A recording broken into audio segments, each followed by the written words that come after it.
Hello दोस्तों, देखिए आपका अपना चैनल देश विदेश दुनिया भर की लेटेस्ट ब्रेकिंग न्यूज़ देखने के लिए। और पाकिस्तान ने ये कहा है कि भारत सीपैक को सियासी रंग देके गलत बयानी कर रहा है। ये फॉरेन ऑफिस का एक छोटी सी असल में खबरें हैं बड़ी, लेकिन वो जो रौला मुल्क में पड़ा हुआ है सारा इस वक्त, ये सियासत है। बड़ी इंपॉर्टेंट रियासती खबरें नजरअंदाज। चाइना को सी पैक की जो प्रोग्रेस है उस पर शदीद तहफ़्फ़ुज़ात थे। यानी कि इससे पहले वाले जो सी पैक के चौधरी साहब थे वो जो हमें बता रहे थे, जो हुकूमत पाकिस्तान हमें बता रही थी, वो सब कुछ एक झूठ नहीं। सर बिल्कुल।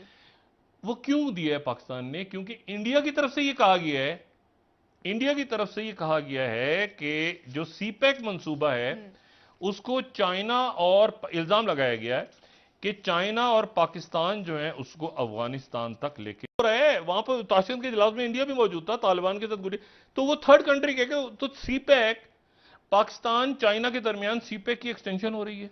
जी उस पर चाइना ने, उस पर इंडिया ने रिएक्ट किया है। सही। सर ब्रेक ले लेते हैं डॉक्टर साहब, यहीं आप से देख आगे रहे हैं कंटिन्यू जुग्राफियाई करेंगे। और सूरत हाल कहां जा रही है, और यहां पर क्या और हम मामला कहाँ चल रहा कर रहे हैं है। सर? सीपैक अफगानिस्तान डिस्कस बिल्कुल सर। देखें।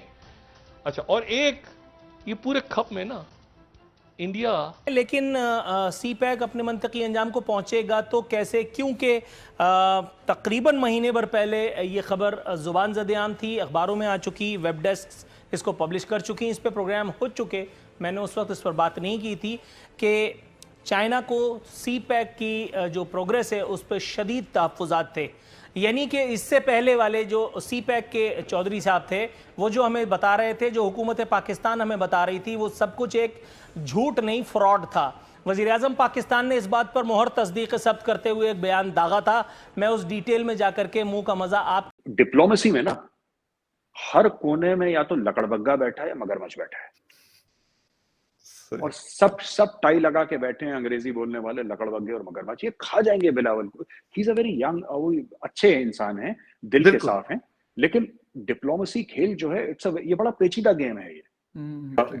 जयशंकर साहब ने जब डिप्लोमेसी शुरू करी थी तब बिलावल साहब पता नहीं पैदा हुए थे नहीं हुए थे, मुझे नहीं पता, मुझे I am not sure, but अगर कोई ये बोले कि साहब आप जयशंकर साहब जैसे मजे हुए डिप्लोमेट और मजे हुए फॉरेन मिनिस्टर से वो आके बात करेंगे तो अच्छा हुआ बात नहीं हुई, क्योंकि अगर बात होती तो पाकिस्तान का नुकसान। इस मरहले पे जाके ना बिलावल साहब का जो दौरा हुआ है, ये जिसमें एक तो पहले वो एंथनी ब्लिंकन से मुलाकात हुई थी, उसके बाद यहां पर जो ताशकंद में इनकी मीटिंग हुई है, जिसके बारे में पीटीआई ने कहा है कि वो रूसी वजीर खारजा ने, वो थोड़ा सा वो पहुंचे नहीं। ये जो चीज है कि इंडियन फॉरेन मिनिस्टर से मुलाकात ना होना, रशियन फॉरेन मिनिस्टर से मुलाकात तय हो के ना होना, इज अगेन अनदर एम्बैरेसमेंट। ये बोले नहीं है पाकिस्तान की जो पॉलिटिक्स है।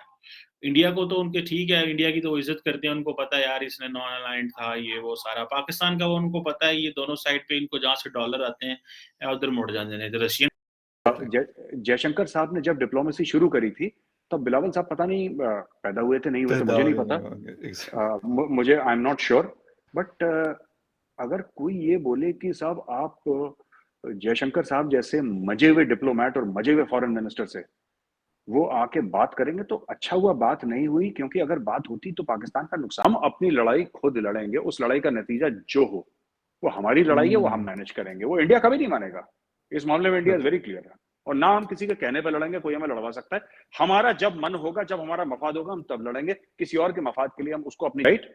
हो सकता है कभी दुश्मन हमारे इलाके में घुस जाए, कभी हो सकता है कि हम दुश्मन के इलाके में घुस जाएं। ये दोनों चीजें जंग में पॉसिबल है, लेकिन अगर भारत सुपर पावर बनना चाहता है तो भारत को अपनी लड़ाई खुद लड़नी पड़ेगी, वो लड़ाई कितनी भी मुश्किल हो सकता है कि हमारे चेहरे से खून बहे, हमारे नाक से खून बहे, हमें इसका दुख, हमें इसका खामियाजा झेलना पड़े, हमें भुगतना पड़े, और ये होगा, और हम इसके लिए तैयार हैं, क्योंकि ये रास्ता हमने खुद के लिए चुना है। ये रास्ता अमेरिका या रशिया या चाइना ने हमारे लिए नहीं चुना, ये भारतीयों ने भारत के लिए रास्ता चुना, और हम जानते हैं कि इस रास्ते में कांटे हैं, एंड वी अंडरस्टैंड। जैसे जयशंकर साहब ने क्या बोला, देखिए, अगर कोई चीज होती है तो लोग हमारी मदद नहीं करेंगे, यही बोला ना जयशंकर साहब को कि साहब आपकी लोग मदद नहीं करेंगे। हमने कभी मांगी भी नहीं मदद, और हमें चाहिए भी नहीं। हम देख लेंगे अपना मामला। हम इतने सक्षम हैं, हम इतने ताकतवर हैं कि अपने मसले हम खुद सॉल्व कर लें। देखिए, दूसरे के मसले में हम पड़ते नहीं। हम्म, हम कभी ये नहीं कहते फ़खर साहब कि हम दूसरे को हम ये बोल दें कि साहब हम कि आप चिंता मत करिए, आप लड़ाई लड़ रहे हैं, हम आपके भाई हैं। देखिए, हम नहीं चाहते कि हम किसी के भाई बने, ना हम चाहते हैं कोई हमारा। सो ये जो चीज है कि इंडियन फॉरेन मिनिस्टर से मुलाकात ना होना, रशियन फॉरेन मिनिस्टर से मुलाकात तय हो के ना होना इज अगेन अनदर एम्बैरेसमेंट। ये भूले नहीं है पाकिस्तान की जो पॉलिटिक्स है। इंडिया को तो उनके ठीक है, इंडिया की तो वो इज्जत करते हैं, उनको पता है यार इसने नॉन अलाइंड था, ये वो सारा। पाकिस्तान का वो उनको पता है, ये दोनों साइड पे इनको जहां से डॉलर आते हैं उधर मुड़ जाते हैं। तो रशियंस डॉलर देते नहीं हमें।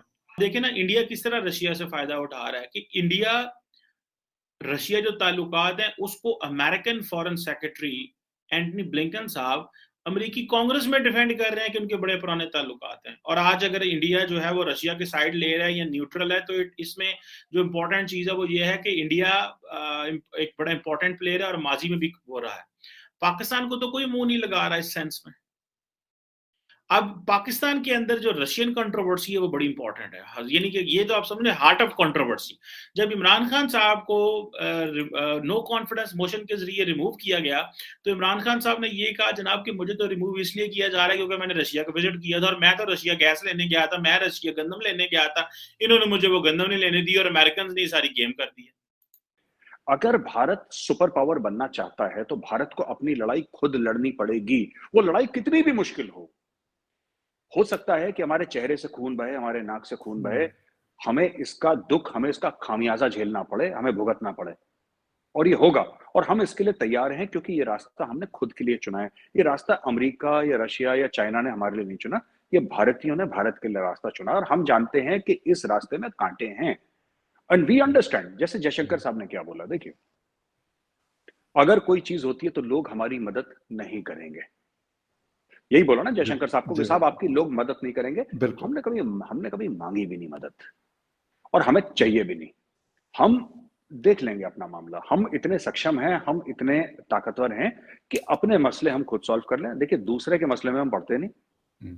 हम कभी ये नहीं कहते फ़खर साहब कि हम दूसरे को हम ये बोल दें कि साहब हम कि आप चिंता मत करिए, आप लड़ाई लड़ रहे हैं, हम आपके भाई हैं। देखिए, हम नहीं चाहते कि हम किसी के भाई बने, ना हम चाहते हैं कोई हमारा भाई बने।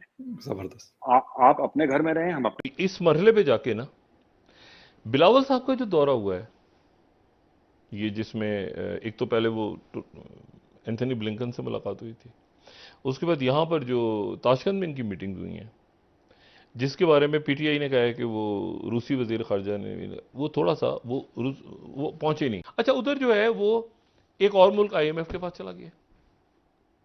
ये तीसरा मुल्क है, और ये वो मुल्क है जो आईएमएफ के पास चला गया जिसकी मतलब बिलियंस ऑफ डॉलर्स के जिनके ज़र मुबादला के ज़खायर हैं, और शायद दुनिया की सबसे तेज अगर माशी तरक्की किसी मुल्क में हुई है तो बांग्लादेश में हुई है, जिसकी मिसालें अभी तक मौजूद हैं। उनका कहना है हम दिवालिया नहीं, लेकिन हमें आईएमएफ के पैसों की जरूरत पड़ गई 4.5 अरब डॉलर्स की। अच्छा। बांग्लादेश को, यानी खैर पाकिस्तान और श्रीलंका के हालात तो, लेकिन दो मुल्क है ना, तो तीसरा मुल्क बांग्लादेश जो है वो आईएमएफ के पास चला गया 4.5 अरब डॉलर्स लेने के लिए।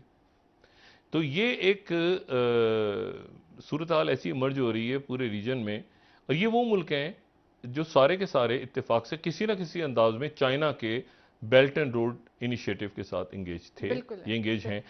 भारत एक ग्लोबल सुपर पावर बनना चाहता है। ये रास्ता बहुत लंबा है, ये रास्ता बहुत कठिन है, और मैं ये नहीं कह रहा कि भारत अगले साल बन जाएगा, ऐसा नहीं होने वाला है।